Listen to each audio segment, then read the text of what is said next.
Mexico के घने जंगलों वाले इस इलाके में कभी प्राचीन माया सभ्यता का बसेरा था। आज भी जब तब खुदाई में माया सभ्यता की निशानियां निकलकर सामने आ जाती हैं।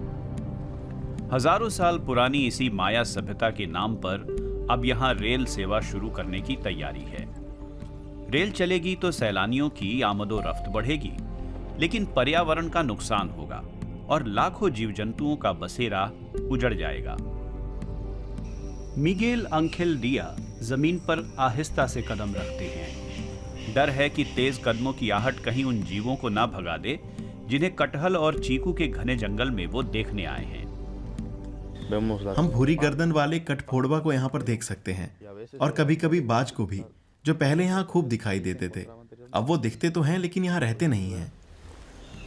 पास ही एक दलदली इलाका है जहाँ घड़ियाल रहते हैं। यहाँ से महज 20 किलोमीटर की दूरी पर बुलडोजर जंगल साफ करके माया ट्रेन के लिए रास्ता बना रहे हैं। ट्रेन से देश के कुछ गरीब इलाकों में आर्थिक विकास का रास्ता खोलने का लक्ष्य है।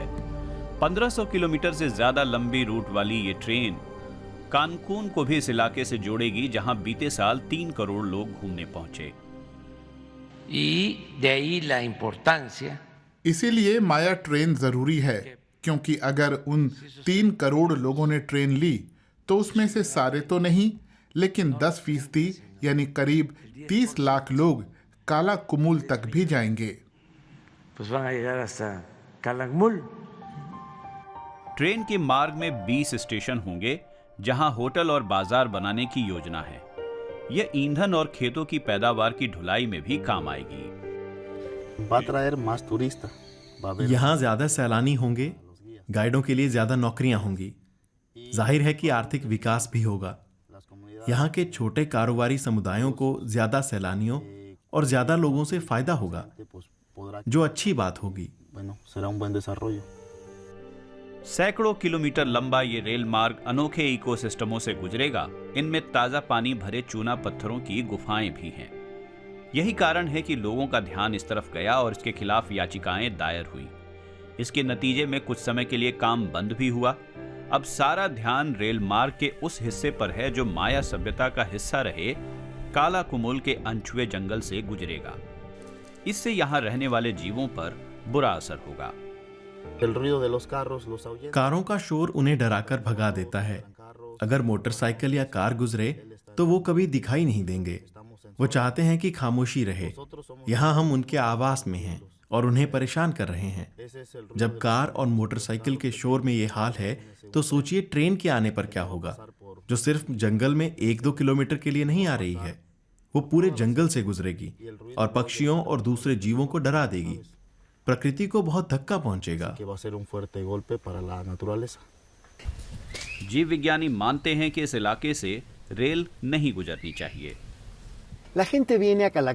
लोग काला कुमुल इसलिए आते हैं क्योंकि ये दूर दराज का इलाका है और संरक्षित है। इस जगह पर भरपूर जैव विविधता है और जैव विविधता और बड़ी संख्या में सैलानी एक साथ एक जगह नहीं हो सकते।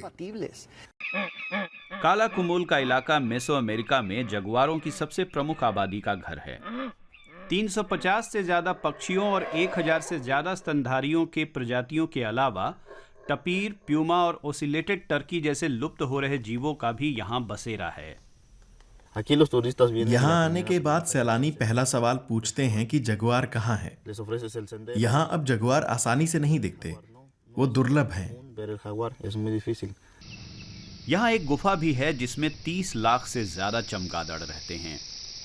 दक्षिणी यूकेटेन प्रायद्वीप में खेती को इन चमगादड़ों से फायदा होता है, क्योंकि यहाँ 30 लाख से ज्यादा चमगादड़ हैं जो एक रात में 30 टन से ज्यादा कीटों को खा जाते हैं। रेल मार्ग का एक हिस्सा चमगादड़ों की गुफा से महज 700 मीटर की दूरी से गुजरेगा। पर्यावरण पर रेल के असर के बारे में बनाई गई 2100 पन्नों की रिपोर्ट में इस गुफा का कोई जिक्र नहीं है। हम और जैव विविधता को नहीं खो सकते, हम और जंगल तबाह नहीं कर सकते। अब भी मेक्सिको में बहुत जंगल हैं। हमें जंगलों को बचाने के लिए एकजुट होना चाहिए।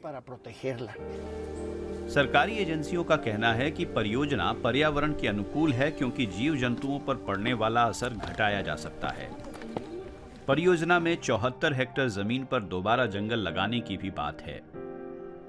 हालांकि सोचा ये जाना चाहिए कि जो जीव इंसानों के कदमों की आहट से डर जाते हैं, वो गरजते रेल इंजनों के शोर में यहां कब तक टिकेंगे।